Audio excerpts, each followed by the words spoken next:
সোনাপুরে জুবিনের সমাধিক্ষেত্রে রাতে উপস্থিত হন স্ত্রী গরিমা শইকিয়া গার্গ। #জাস্টিস ফর জুবিন লিখে সবাইকে সোশ্যাল মিডিয়ায় পোস্টের আহ্বান জুবিনের স্ত্রীর। জুবিনের রহস্য মৃত্যুর ন্যায় চাইলেন গরিমা। জুবিন ক্ষেত্রে অনুরাগীদের উপচে পড়া ভিড়। অনুরাগীদের ভিড় দেখে আবেগপ্রবণ স্ত্রী গরিমা শইকিয়া গার্গের।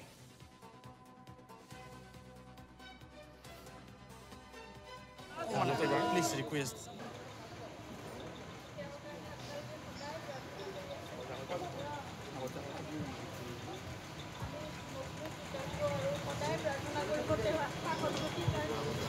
কিন্তু লগতে সকলোলৈকে মোৰ আৰু এটা প্ৰাৰ্থনা আছে, তেওঁ যাতে ন্যায় পায়। সেইকাৰণে প্ৰতিদিনে #জাষ্টিছ ফৰ জুবিন গাৰ্গ সকলোৱে লিখিব এবাৰ আৰু সকলোৱে ন্যায় প্ৰাৰ্থনা কৰিব। সদায় যি হৈছিল আমি জানিব লাগে, সেইটোৱে কথা। আজিলৈকে জনা নাই কি হ'ল, 22টা দিন পাৰ হ'ল, আজিলৈকে আমি নাজানো কি ঘটনা ঘটি গ'ল।